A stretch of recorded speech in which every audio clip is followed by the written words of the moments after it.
As you guys no कि diet and nutrition का जो हमारा पार्ट है वो स्टार्ट हो चुका है एंड मैंने बहुत सारा उसमें से भी इम्पॉर्टेंट जो पार्ट्स हैं वो कवर कर दिए हैं और नेक्स्ट अभी हम चल रहे हैं और टॉपिक्स की तरफ। एंड प्रीवियस पार्ट में मैंने वाटर एंड इलेक्ट्रोलाइट बैलेंस के बारे में हमने डिस्कस किया था एंड अगेन मैं एक बार बता देती हूँ कि वाटर एंड इलेक्ट्रोलाइट जो बैलेंस है वो बहुत ही ज़्यादा इंपॉर्टेंट है। और उस केस में हमने एक्सेस ऑफ वाटर बॉडी में हो, बहुत कम वाटर हो बॉडी में, तो कैसे हमारे बॉडी के सिस्टम्स हैं वो कोऑर्डिनेट करते हैं एक दूसरे के साथ और कैसे पानी का जो इलेक्ट्रोलाइट्स का अमाउंट है उसको स्टेबलाइज करते हैं। इन शॉर्ट अगर मैं बोलूँ कि ऑस्मोटिक बैलेंस कैसे हो रहा है हमारी बॉडी के अंदर। अभी जो हमारा टॉपिक है, आज का जो हमारा टॉपिक है, उसमें हम डिस्कस करेंगे कुछ मेथड्स, कुकिंग के कुछ मेथड्स। अभी यू मे गेट कंफ्यूज कि कुकिंग क्यों पढ़ रहे हैं हमने कौन सा कुक करना है, right? But no, you should know, आपको कुकिंग मेथड्स के बारे में पता होना चाहिए। क्यों पता होना चाहिए? क्योंकि बीइंग अ डाइटिशियन, राइट, उस केस में आप खाना दोगे देन यू शुड नो कि आपने अपने जिसको भी आपने एक डाइट रेफर करनी है, जिसको भी आपने एक प्लान बना के देना है, मील प्लानिंग के टाइम पर you should keep certain things in your mind. और उसमें से एक पॉइंट जो होगा वो होगा कुकिंग। कि अगर आपने लेट्स सपोज ब्रेकफास्ट में कुछ रिकमेंड करना है तो आप अपने पेशेंट को क्या रिकमेंड करोगे कि इफ आई से कि वो कौन से कुकिंग मेथड को यूज़ करके खाना बनाएं। और इसके साथ साथ हमें ये भी पता होना चाहिए कि अगर आप किसी भी फूड प्रोडक्ट को, ABC कोई भी फूड है, उसको जिस कुकिंग मेथड से बना रहे हो, क्या उस फूड की क्वालिटी पे कोई इफेक्ट पड़ रहा है? क्वालिटी हेयर मीन्स कि उसकी जो न्यूट्रिएंट वैल्यू है उसके ऊपर कोई इफेक्ट पड़ रहा है। इसीलिए आपको कुकिंग मेथड्स की नॉलेज बहुत ज़्यादा ज़रूरी है। So let's start with the cooking methods.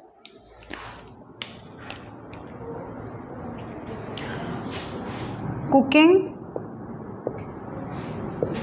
and cooking methods.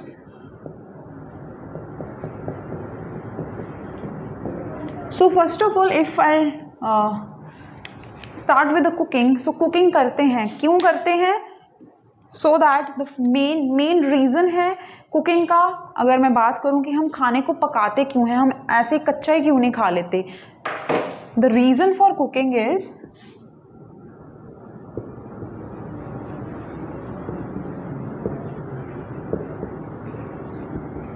to enhance taste, right, of food,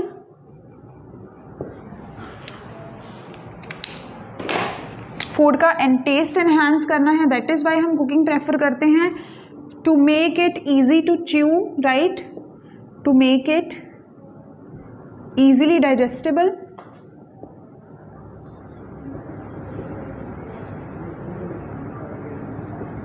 ताकि ईजिली डाइजेस्ट हो जाए। बिकॉज अगर जो खाना है हम पका के खाएंगे, एक तो सबसे पहले टेस्ट को एनहांस करने के लिए, सेकेंडली हमारे डाइजेस्टिव सिस्टम के एंजाइम्स जो हैं, अगर हम अपने लेट्स सपोज कि हम रॉ फूड खा रहे हैं, बट येस हम रॉ कुछ फूड्स आइटम्स हैं, कुछ फूड स्टफ्स हैं जो हम कच्चा खा सकते हैं और खा लेते हैं, बट सारे नहीं खा सकते।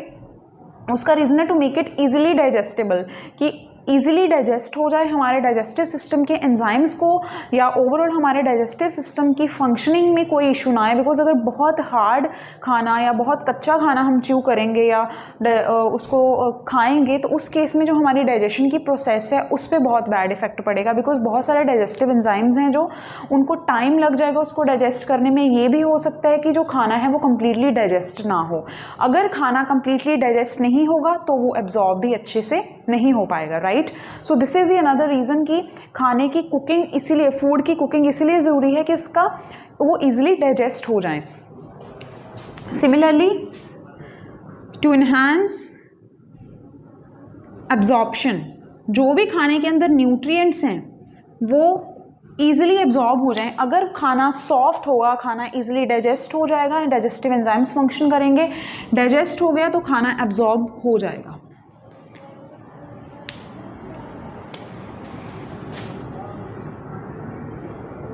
And the most important part, to kill germs,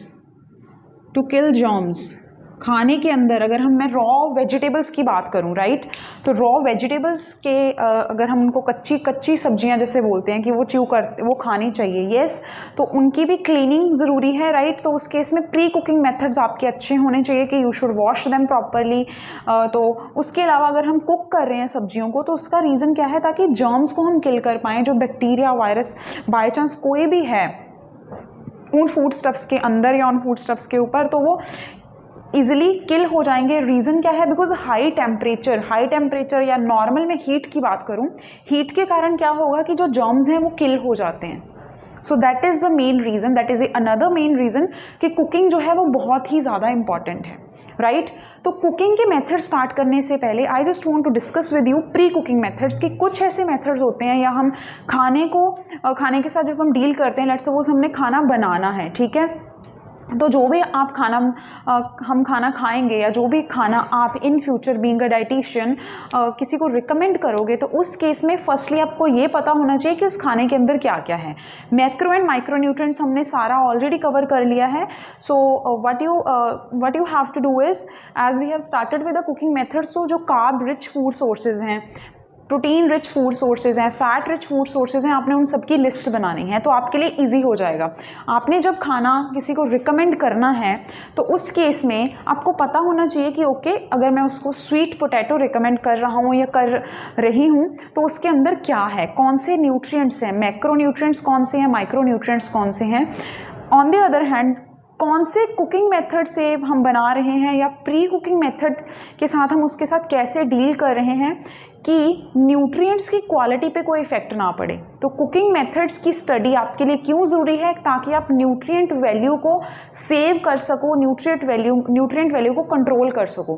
because sometimes will say कि कुकिंग के कारण ही, राइट, हमें पता भी नहीं होता, कुकिंग के कारण ही अगर आप बात करो कि आपको ग्रीन लीफी वेजिटेबल्स आपने खाने का मन है और आप उसको पका रहे हो, मे बी आप कोई ऐसा मेथड यूज़ करने लग गए हो, आपने बहुत लंबे टाइम तक कुक कर दिया है, तो उसके कारण क्या होगा, जो न्यूट्रिएंट्स हैं उसके अंदर वो न्यूट्रिएंट क्वालिटी जो है वो कंप्लीटली ख़त्म हो जाएगी, राइट।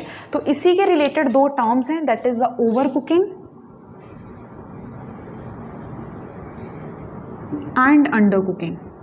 तो आपका हम जो भी खाना खा रहे हैं, स्पेशली जो कुक्ड फूड की अगर मैं बात करूं, तो वो ना तो ओवर कुक होना चाहिए ना ही वो अंडर कुक होना चाहिए। बिकॉज इन दोनों केसेस में क्या होगा, अगर आप ओवर कुकिंग का केस लेकर चलो तो ओवर कुकिंग के टाइम पर क्या होगा, mainly effect, over cooking effect nutrient value, जो खाने के अंदर न्यूट्रिएंट्स है, मैक्रो न्यूट्रिएंट या माइक्रो न्यूट्रिएंट्स हैं, वो ऑलमोस्ट वैनिश हो जाएंगे। तो फिर चाहे वो अच्छे से डाइजेस्ट भी हो जाए, एब्जॉर्ब भी हो जाए, एब्जॉर्ब होके हमें चाहिए क्या उसके अंदर से, वो ही नहीं होगा उसके अंदर, देन वो खाना खाने का क्या फ़ायदा। On the other hand, under cooking, कोई भी चीज़, कोई भी सब्जी अगर आप पका के खा रहे हो तो but still it is not cooked properly, तो उस केस में क्या होगा, जर्म्स नहीं किल होंगे, राइट। मेन चीज़ उसमें ये आएगी कि अंडर कुकिंग के केस में स्टिल उस फूड के अंदर जर्म्स रह जाएंगे।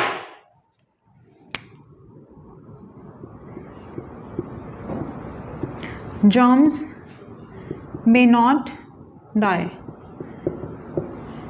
उसके साथ साथ easily digestible, still वो hard रह सकता है, not easily digestible।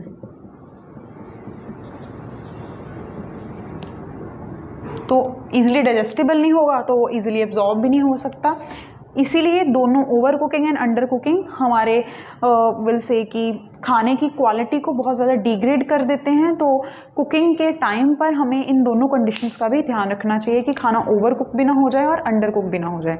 So before starting with the actual cooking methods, let's start with the pre cooking methods की खाना बनाने से पहले भी हम खाने के साथ डील करते हैं।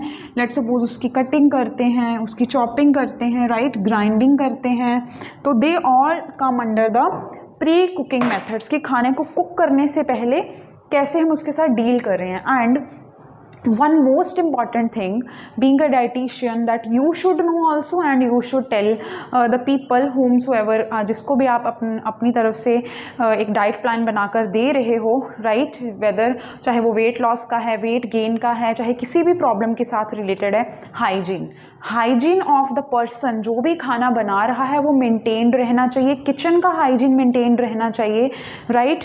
पर्सन जो है बीमार नहीं होना चाहिए, अदरवाइज़ क्या होगा, फिर जर्म्स जो हैं खाने के अंदर से आपने किल कर दिए हैं, बट ऑटोमेटिकली वो सराउंडिंग से जो जर्म्स हैं वो खाने के अंदर आएंगे, तो पर्सन है पक्का बीमार हो सकता है, राइट। तो प्री कुकिंग मेथड्स में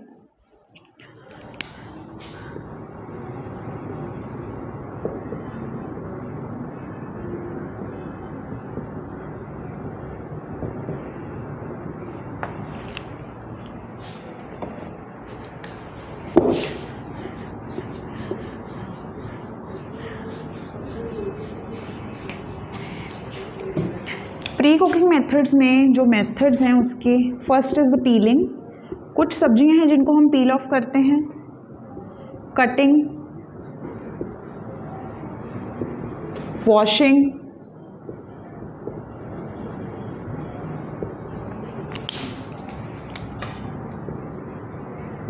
ग्राइंडिंग,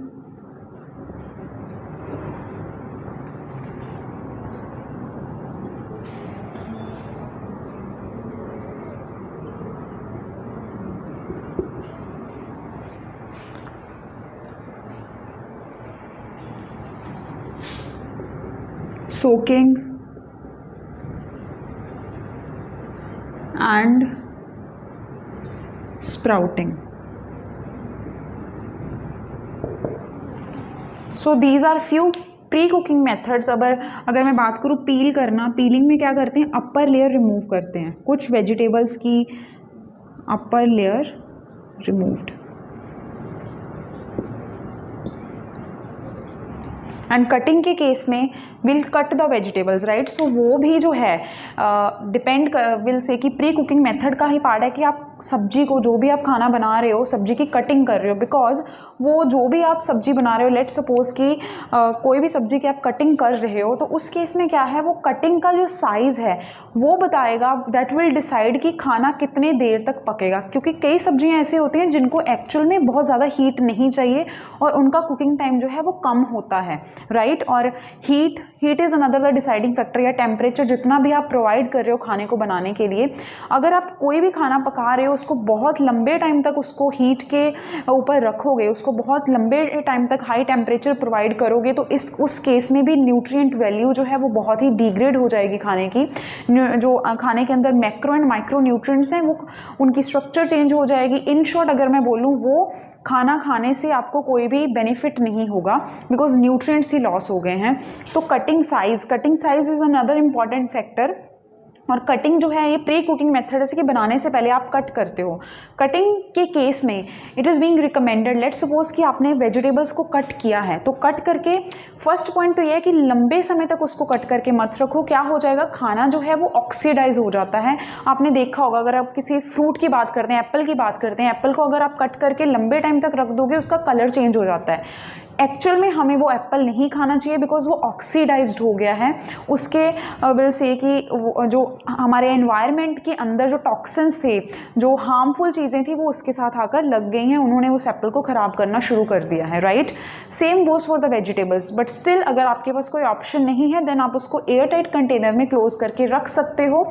तो कटिंग साइज़ की मैं बात कर रही थी कि कटिंग साइज़ जो है वो ज़्यादा बड़ा भी नहीं होना चाहिए, ज़्यादा छोटा भी नहीं होना चाहिए, एंड एक मिनिमम साइज़ जो है, एक मिड रेंज वाला जो साइज़ है वेजिटेबल्स को अगर आप कट कर रहे हो, वो होना चाहिए, ताकि उनको ज़्यादा कम, बहुत कम अंडर कुक भी ना रहे, वो ओवर कुक भी ना हो। ओवरऑल उसका क्या इफेक्ट होगा, न्यूट्रिएंट्स पर होगा। Same goes for the washing. जैसे अगर मैं बात करूं कि पल्सेस की वॉशिंग है, 2 या 3 टाइम्स वॉशिंग इज मस्ट। ऐसा नहीं है कि you are washing the pulses 10 times, तो उसके कारण क्या होगा, अपर लेयर जो है पल्सेस की वो रिमूव हो जाएगी, तो दैट इज़ ऑल्सो कि न्यूट्रिएंट लॉस हो रहा है वॉशिंग के साथ। Grinding is the another pre cooking methods, because कुछ स्पाइसेस हैं जिनको हम ग्राइंड करते हैं, या फल से कि कुछ वेजिटेबल्स भी हैं, उनको बनाने के टाइम पर अगर हम ग्राइंड करते हैं, even grinding for long duration, लंबे टाइम तक अगर उसको ग्राइंड करोगे, it will also effect the nutrient structure, carbohydrates, proteins, fats, इनकी जो स्ट्रक्चर है उसके ऊपर बहुत बैड इफेक्ट पड़ेगा अगर बहुत लंबे टाइम तक उसको ग्राइंड करोगे। सोकिंग, पानी में सोक करके रखते हैं हम वेजिटेबल्स को, या फिर कोई दाल बनानी है, कुछ भी बनाना है, so in that case soaking के टाइम पर यूजुअली जो है, जैसे मैं बोलूँ पल्सेस या लेग्यूम्स, दालें जो हैं वो सोक करके पानी के अंदर हम डिप करके रखते हैं बहुत लंबे टाइम तक। उसके लिए भी इट इज़ बीइंग रिकमेंडेड कि जिस पानी के अंदर आपने सोक करके रखा है उसको फेंकना नहीं चाहिए, बिकॉज बहुत सारे न्यूट्रिएंट्स हैं। मेनली अगर मैं बात करूं वाटर सॉल्युबल वाइटामिन्स हैं जो पानी के साथ मिक्स हो जाते हैं, सॉल्युबलाइज हैं, वो उस पानी के अंदर आ जाते हैं। यही रीज़न है कि वॉशिंग ज़्यादा नहीं करनी चाहिए। अदरवाइज़ क्या होगा, कटिंग जो वेजिटेबल कट की है उसको अगर आप बहुत ज़्यादा टाइम वॉश कर रहे हो तो उससे क्या होगा, वो न्यूट्रिएंट्स जो हैं वो पानी के साथ ही बह जाएंगे। तो स्प्राउटिंग के केस में सोकिंग एंड स्प्राउटिंग ये डिफरेंट है। सोकिंग में हम ज़्यादा लंबे टाइम तक सोक करके रखते हैं, राइट, और पानी जो है विल से कि हम एक्स्ट्रा ऐड ऑन करते हैं, जबकि स्प्राउटिंग के केस में हम एक्स्ट्रा वाटर नहीं ऐड करते। इस केस में ये यूजुअली पल्सेस के केस में, लेग्यूम्स के केस में ही हम करते हैं। दालों के केस में हम स्प्राउट्स बनाते हैं। स्प्राउट्स हेल्दी होते हैं खाने। उस केस में क्या है, मेनली जो दाल है उसने पानी एब्जॉर्ब कर लिया, उसके अंदर न्यूट्रिएंट वाटर कंटेंट बहुत ज़्यादा है। स्प्राउटिंग के केस में न्यूट्रिएंट लॉस बहुत ही मिनिमम है, बिकॉज हमने पानी एक्स्ट्रा नहीं ऐड किया, जितना रिक्वायर्ड था उतना ही ऐड किया और वो सारा पानी जो दाल है वो एब्जॉर्ब कर लेती है। सो इस केस में जो न्यूट्रिएंट जो लॉस है वो बहुत ही मिनिमम होगा। तो ये जो सारे हैं प्री कुकिंग मेथड्स है कि कुकिंग से पहले, लेट्स सपोज स्प्राउट्स का आपने कुछ बनाना है तो उस केस में आप उसको हीट भी कर सकते हो, उसमें कुछ ऐड भी कर सकते हो, that is according to the will से मील जो भी आप बना रहे हो। दीज आर कुछ pre cooking methods. So I hope जो भी ये मैंने प्री कुकिंग मेथड्स बताए हैं ये आपको क्लियर है।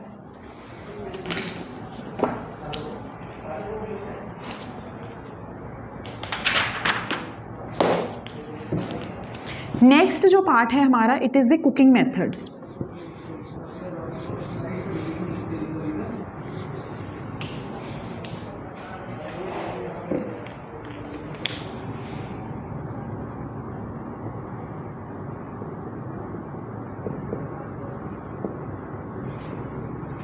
तो कुकिंग मेथड्स को बेटर वे में स्टडी करने के लिए इनको 3 पार्ट्स में डिवाइड किया गया है। First is the moist heat method,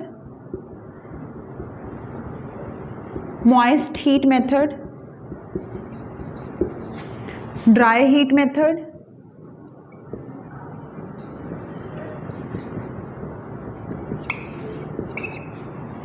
and other methods.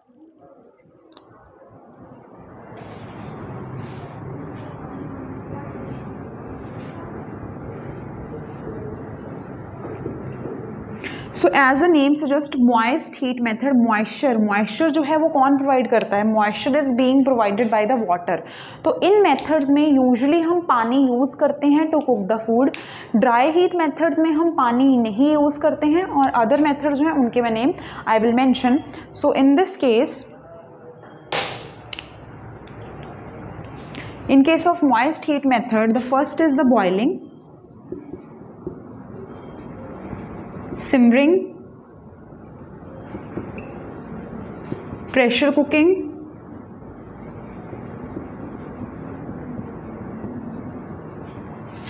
poaching,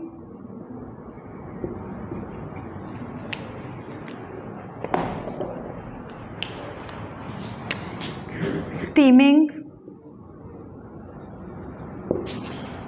stewing,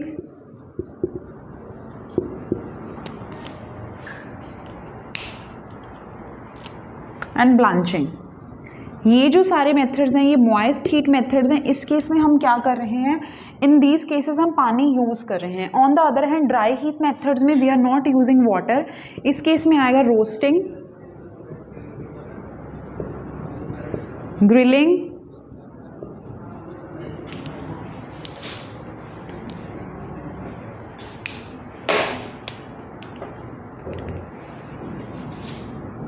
toasting and baking.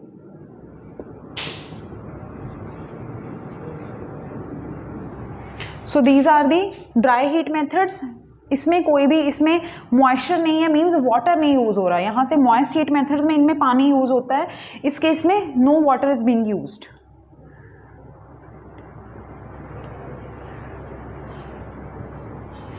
Other methods में आएगा फ्राइंग एंड फ्राइंग जो है it is actually of two types, deep fry and shallow fry.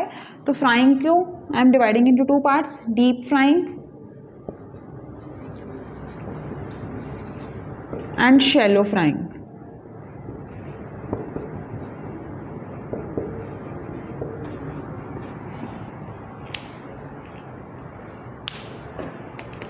And the next in this case is sauteing. So ये जो है सारे cooking methods हैं and I will explain you one by one कि किस में क्या होता है। Most of the cooking methods may be you know and but हमने यहाँ कैसे समझना है विद रिस्पेक्ट टू न्यूट्रिएंट्स। आपको अगर आप एक कुकिंग मेथड को पढ़ रहे हो, उसके बारे में समझ रहे हो, देन स्टार्ट थिंकिंग अबाउट कि खाना जो भी आप पका रहे हो बॉइलिंग से, उसके अंदर जो न्यूट्रिएंट्स हैं उसके ऊपर क्या इफेक्ट पड़ेगा। अगर मैं बॉइलिंग की बात करूं तो पानी के अंदर लेट्स सपोज हम एग बॉयल करते हैं, अंडे बॉयल करते हैं, पोटैटो, स्वीट पोटैटो, इन सबको बॉयल करते हैं, राइट। तो पानी के अंदर डाल के उसको हाई टेम्परेचर के ऊपर बॉयल करना शुरू कर देते हैं और इसमें एक्सेस ऑफ वाटर हम ऐड करते हैं। इस केस में या मिल्क, दूध की बात देखें तो मिल्क के केस में हम बॉइलिंग करते हैं। एंड सिमरिंग जो है, सिमरिंग एंड बॉइलिंग ये दोनों इट सीम्स लाइक कि दोनों सेम प्रोसेसेस हैं, बट इन दोनों केसेस में क्या है, टेम्परेचर का डिफरेंस है। बॉइलिंग के केस में हाई टेम्परेचर होता है, मीन्स हाई हीट, इस केस में लो हीट होती है। और प्रेशर कुकिंग के केस में प्रेशर कुकर के अंदर कुकिंग होती है, right.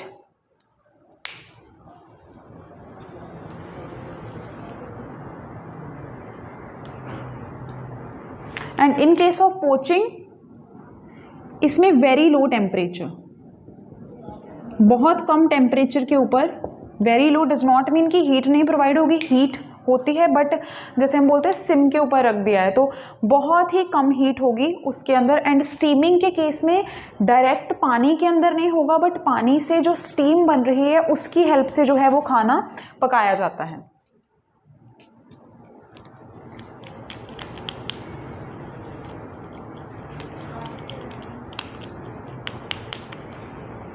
On the other hand stewing के केस में, इस केस में क्या है, फूड और I am specifying here very less liquid is used.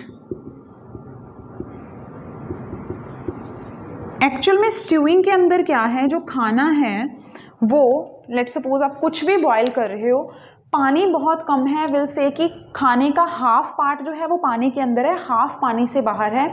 तो व्हाट विल हाउ स्टीविंग के केस में क्या होगा, बहुत कम पानी है, टेम्परेचर भी बहुत कम है, जो खाना है वो धीरे धीरे पकेगा। और कैसे पकेगा, पानी से, और जो पानी से वेपर्स बन रहे हैं, पानी से जो स्टीम बन रही है उसकी हेल्प से खाना पकेगा। एंड ब्लांचिंग के केस में हम क्या करते हैं, बहुत ज़्यादा गर्म बॉयल्ड वाटर के अंदर जो भी लेट्स सपोज कि हमने टोमेटोज़ हैं, टोमेटोज़ को ब्लांच करना है, मीन्स उसकी फल से या फिर कोई भी वेजिटेबल्स हैं, या फिर मैं बोल दूं कि बीन्स हैं, उनकी ब्लांचिंग करनी है। तो इट मीन्स ब्लांचिंग के केस में what we will do, will dip food in boiled water. जो भी वेजिटेबल है उसको बॉयल्ड वाटर के अंदर डिप कर देंगे थोड़े टाइम के लिए। इसका रीज़न क्या है, ताकि जो जर्म्स हैं वो हाई टेम्परेचर पर किल हो जाएं। और उसके साथ साथ द रीज़न है कि कुछ एंजाइम्स ऐसे होते हैं, कुछ हार्मफुल विल से कि एंजाइम्स हैं या उसके ऊपर हार्मफुल कोई भी प्रोडक्ट है, कोई भी टॉक्सिन है, वो ईजिली रिमूव हो जाए।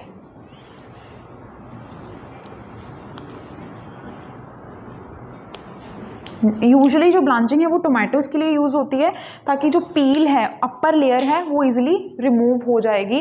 तो ब्लांचिंग में खाने को डिप किया जाता है बहुत गर्म पानी के अंदर, और थोड़े टाइम बाद उसको निकाल के उसका जो पील है उसको पील ऑफ कर दिया जाता है। या फिर आपने अगर लेट्स सपोज कि हमने कोई वेजिटेबल भी बनानी है, कोई भी वेजिटेबल हो सकते हैं, उसको बनाने से पहले ब्लांच कर सकते हैं, ताकि जो जर्म्स हैं वो किल हो जाएँ। और कुछ एंजाइम्स होते हैं जो हमारी बॉडी के लिए हार्मफुल हैं, उनको कम्प्लीटली इनएक्टिव कर दिया जाता है, या टॉक्सिन्स हैं कोई भी जो हार्मफुल है हमारी बॉडी के लिए, उसको रिमूव कर दिया जाता है। सो मॉइस्ट हीट मेथड्स में you should no one thing कि इस केस में हम पानी को यूज़ करते हैं, right. And in this case जहाँ मैंने लिखा है हाई हीट, सिमरिंग के केस में लो हीट, तो what you have to know कि बॉइलिंग और सिमरिंग को अगर मैं कंपेयर करूं, ऑल्दो ये दोनों सेम ही मेथड्स हैं, इसमें सिर्फ टेम्परेचर का इफेक्ट है, तो क्या न्यूट्रिएंट्स की क्वालिटी पे कोई इफेक्ट होगा? यस। अगर मैं एक ही, लेट्स सपोज कि मैं मिल्क को बॉयल कर रही हूँ या सिमर कर रही हूँ, तो सिमरिंग के केस में इट इज़ बीइंग सेड कि सिमरिंग वाला जो मिल्क को मैंने लो टेम्परेचर या लो हीट प्रोवाइड करके उसको गर्म किया है, उस केस में जो न्यूट्रिएंट लॉस है वो बहुत कम होगा as compare to the boiling. तो हीटिंग, हाई टेम्परेचर के कारण भी न्यूट्रिएंट लॉस हो रहा है, बिकॉज उसमें जो कार्ब्स हैं, प्रोटीन्स हैं, फैट है, उनकी जो स्ट्रक्चर है ओवरऑल वो चेंज हो रही है।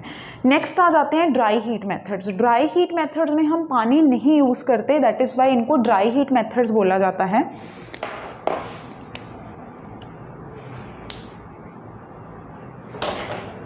So I am erasing this part.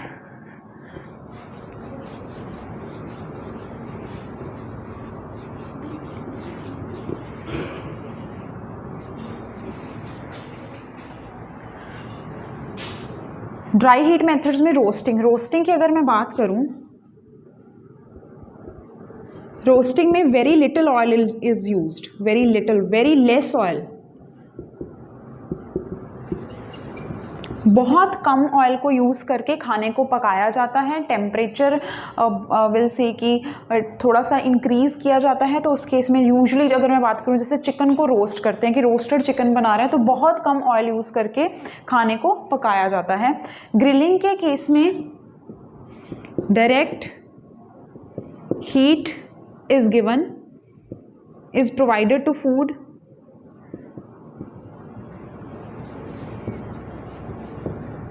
Direct heat दी जाती है।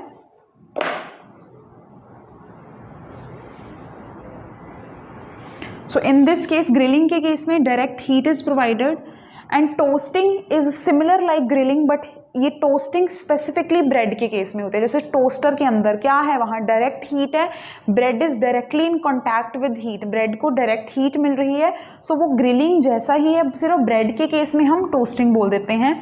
एंड बेकिंग के केस में अवन के अंदर बहुत ही ज़्यादा high temperature, more than 300 degree Celsius के ऊपर खाने को पकाया जाता है। एंड अगर मैं कंपेयर करूँ, इफ़ आई से कि वेट हीट मेथड्स या मॉइस्ट हीट मेथड्स को ड्राई हीट मेथड्स के साथ, तो अगर जब हम खाना ड्राई हीट मेथड्स की हेल्प से बना रहे हैं, इस केस में न्यूट्रिएंट लॉस बहुत ही मिनिमम है।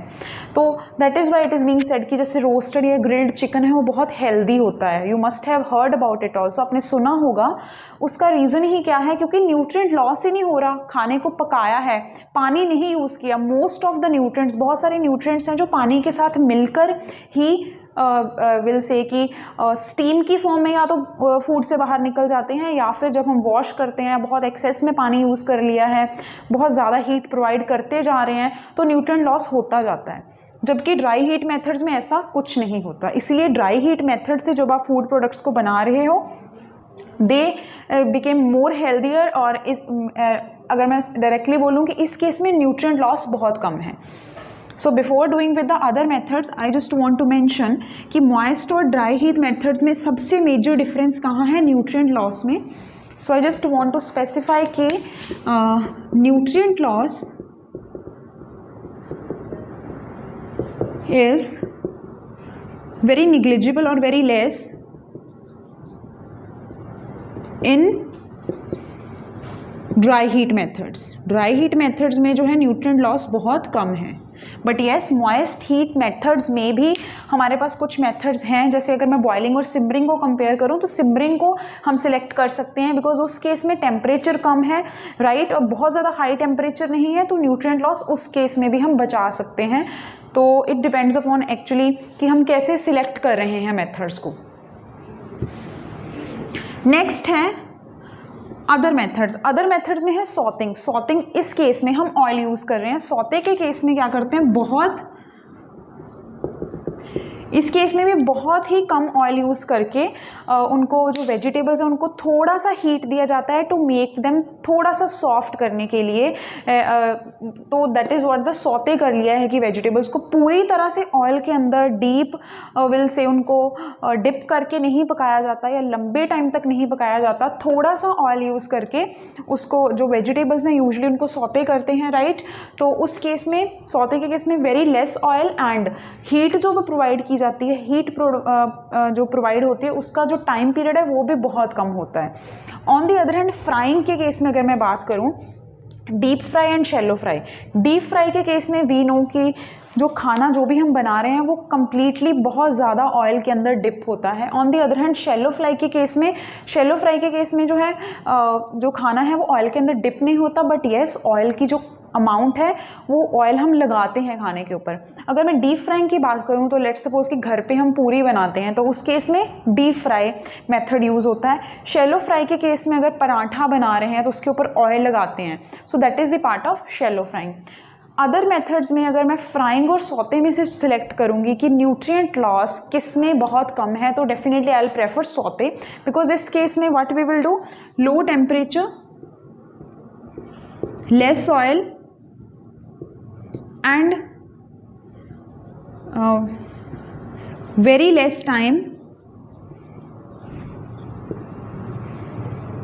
बहुत कम टाइम होता है कि जो खाना है हीट के विल से कांटेक्ट में है या ओवर द हीट है, तो इस केस में न्यूट्रिएंट लॉस कम होगा। On the other hand frying, इन दोनों केसेस में न्यूट्रिएंट लॉस होगा। और विल से कि डीप फ्राइंग के केस में तो अगर फैट की डायरेक्टली बात करूँ तो ट्रांस फैट की फॉर्मेशन बहुत ज़्यादा हो सकती है, और दिस डीप फ्राइंग से जो भी प्रोडक्ट, फूड प्रोडक्ट्स बन रहे हैं, they are a bit you will say कि हमारी बॉडी के लिए वो अगर कोई person let suppose daily consumption कर रहा है डीप फ्राइड फूड की, तो उसके लिए वो हार्मफुल है। शैलो फ्राई और डीप फ्राई में से shallow fry is the more you will से सुइटेबल वन, बिकॉज इन दोनों के केस में, शैलो फ्राई के केस में न्यूट्रिएंट लॉस कम होगा, बिकॉज इसमें जो ऑयल है वो बहुत ही हाई टेम्परेचर पर है। बहुत हाई टेम्परेचर पर अगर हम खाना बनाते हैं तो कार्बोहाइड्रेट्स, प्रोटीन्स और फैट की जो स्ट्रक्चर है वो डेफिनेटली ख़राब होगी ही होगी। शैलो फ्राई के केस में येस ऑयल यूज़ होता है, ऑयल का टेम्परेचर हाई होता है, बट अगर मैं बात करूं कि इसमें ऑयल की क्वांटिटी कम होती है और बहुत लंबे will say as compare to deep frying oil का टेम्परेचर उतना हाई नहीं होता, तो फैट इतने ज़्यादा हाई टेम्परेचर पर नहीं पहुंचती कि वो ट्रांस फैट में कन्वर्ट हो जाए। सो इसीलिए अगर शैलो फ्राई और डीप फ्राई में से किसी एक को सिलेक्ट करना हो कि न्यूट्रिएंट लॉस किस में कम होगा, तो shallow fry.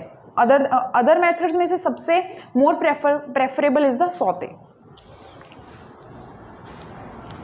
So I hope cooking methods आपको अच्छे से समझ लग गए हैं। So in these cooking methods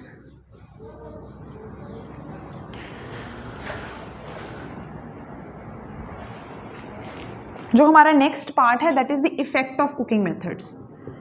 effect of cooking methods,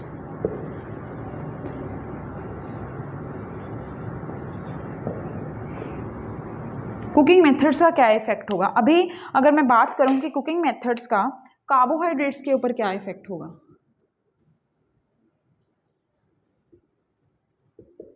first तो कार्बोहाइड्रेट्स के केस में, कार्बोहाइड्रेट्स में एक प्रॉपर्टी होती है कि कार्बोहाइड्रेट्स वाटर के साथ कंबाइन कर सकते हैं एंड ये स्वेल हो जाते हैं। अगर मैं पोटैटो की ही बात करूं, पानी में उसको बॉयल करते हैं तो वो फूल जाता है, राइट। सो उस प्रॉपर्टी को हम बोलते हैं जेलेटिनाइजेशन। अगर कुकिंग मेथड्स की बात करें, चाहे आप बॉयल कर रहे हो चाहे उसको हाई हीट पर पका रहे हो, देन डेफिनेटली अगर आप कार्बोहाइड्रेट्स को बहुत लंबे टाइम तक हाई टेम्परेचर या हाई हीट प्रोवाइड कर रहे हो, तो उस केस में कार्बोहाइड्रेट की जो स्ट्रक्चर है वो ख़राब होना शुरू हो जाती है। ख़राब इन द सेंस कि वो टूटना शुरू हो जाता है, और उस केस में क्या होगा, डेफिनेटली हमारे सिस्टम के अंदर अगर वो एब्जॉर्ब हो भी जाता है तो इट बिकेम विल से कि यूजलेस फॉर अस, या फिर वो उतने अच्छे से यूटिलाइज नहीं हो पाएगा हमारी बॉडी के अंदर।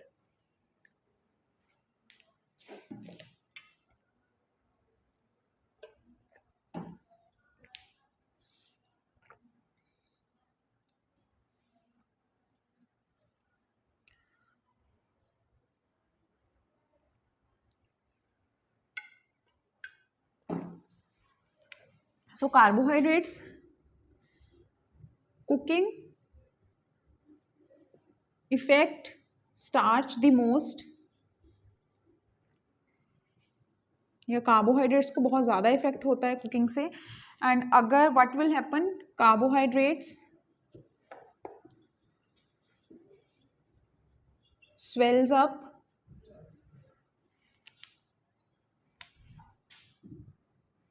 in contact with water.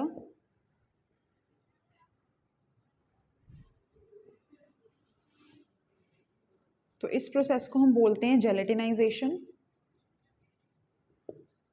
ये जब फूल जाते हैं तो उसके कारण क्या है कि जो कार्बोहाइड्रेट्स की वॉल है या ओवरऑल स्ट्रक्चर है वो डेफिनेटली अगर लॉन्ग ड्यूरेशन तक या हाई टेम्परेचर प्रोवाइड किया है और पानी के अंदर है या पानी के साथ उसको पका रहे हैं बहुत लॉन्ग ड्यूरेशन तक, तो स्ट्रक्चर डेफिनेटली ख़राब होगी. ऑन द अदर हैंड अगर ड्राई मेथड यूज़ करोगे तो ये तो इफेक्ट हो गया मॉइस्ट हीट मेथड का, ये हो गया moist method.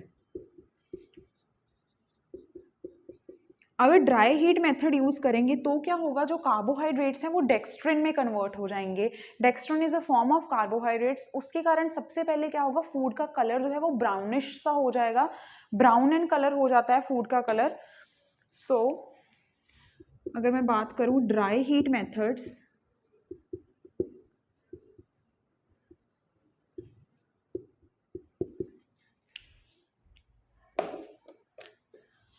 Convert starch into dextrin. तो जो भी खाना पका रहे हैं उसका ब्राउन कलर, या फिर सीरियल्स जिनको ड्राई करके, जैसे हम बोलते हैं ना कि सीरियल्स हैं उनको ड्राई हीट मेथड से पका रहे हैं तो उनका कलर ब्राउन हो जाता है. तो ब्राउन कलर का रीज़न ये है कि स्टार्च जो है वो डेक्स्ट्रिन में कन्वर्ट हो गया. एंड डेक्स्ट्रिन जो है एज कम्पेयर टू स्टार्च एक simpler form of will say कि कार्बोहाइड्रेट है. तो ये चेंजेस आ रहे हैं कार्बोहाइड्रेट्स में. ओवरऑल कार्बोहाइड्रेट्स की जो वॉल है वो चेंज होना शुरू हो जाती है, वॉल जो है वो टूटना शुरू हो जाती है. तो येस, बहुत लंबे टाइम तक अगर आप उनको हाई हीट पर या बहुत लंबे टाइम तक पकाते रहोगे तो कार्बोहाइड्रेट्स की ओवरऑल स्ट्रक्चर जो है खराब हो जाएगी. मीन्स जो न्यूट्रिएंट्स जो कार्बोहाइड्रेट ने अंदर जाके काम करना था उस पर पक्का इफेक्ट पड़ेगा. Next is the proteins.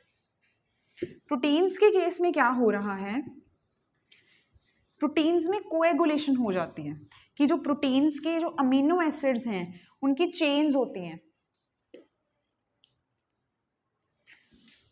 Proteins undergo coagulation at high temperature. Coagulation के केस में क्या होगा, ओवरऑल स्ट्रक्चर चेंज हो जाएगी प्रोटीन की. तो स्ट्रक्चर चेंज होगी मीन्स उसके अंदर जो अमाइनो एसिड्स हैं जो उन्होंने जाके अंदर अपना काम करना था वो इजीली अवेलेबल नहीं हो पाएंगे हमारे सिस्टम के लिए. और उस स्ट्रक्चर चेंज में ये भी हो सकता है लंबे टाइम तक आप उसको पका रहे हो तो वो अमाइनो एसिड्स की अकेले अमाइनो एसिड की स्ट्रक्चर ही खराब हो गई कि जो उसने काम करना था वो नहीं कर पाएगा अंदर जाके. On the other hand fats में सबसे एक है कि अनसैचुरेटेड फैटी एसिड की बात करें तो सिस टू ट्रांस कन्वर्जन हो जाती है. एंड ट्रांस फैट जो है वो बहुत ही हार्मफुल है हमारी बॉडी के लिए. ऑन द अदर हैंड अगर बात करूं तो फ्री फैटी एसिड भी बन जाते हैं.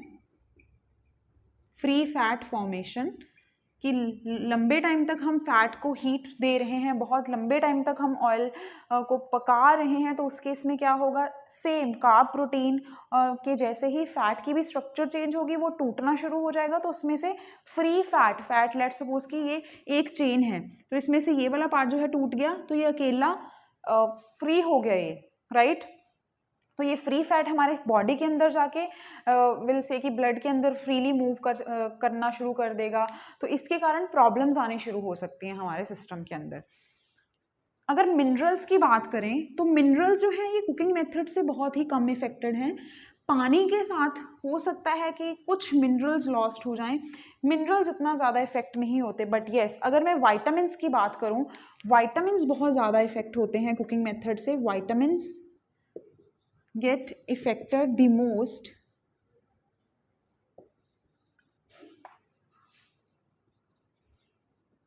तो वाइटामिन में से अगर मैं बात करूं, फैट सॉल्युबल,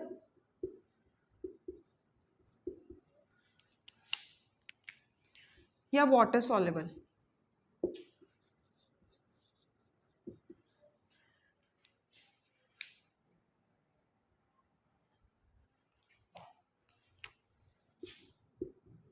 फैट सॉल्युबल या वाटर सॉल्युबल। वाटर सॉल्युबल जो हैं ये मॉइस्ट हीट में बहुत ज़्यादा इफेक्ट होंगे, एंड फैट सॉल्युबल जो हैं ये अदर मेथड्स में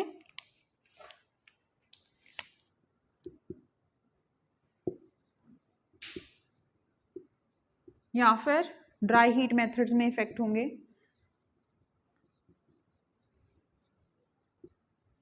water soluble, even water soluble तो प्री कुकिंग मेथड से भी बहुत ज़्यादा इफेक्ट हो सकते हैं। तो moist heat and pre cooking methods water soluble vitamin को बहुत ज़्यादा इफेक्ट करते हैं। सो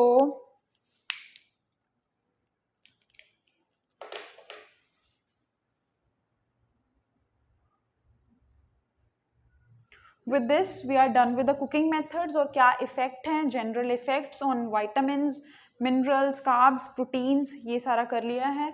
सो आई होप आपको ये पार्ट जो है वो अच्छे से समझ लगा है।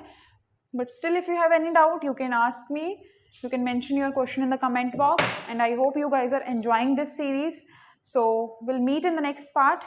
Till then enjoy this part and understand it properly because ये बहुत ही ज़्यादा important है। So next lecture में हम एक new topic के साथ मिलेंगे। Thank you.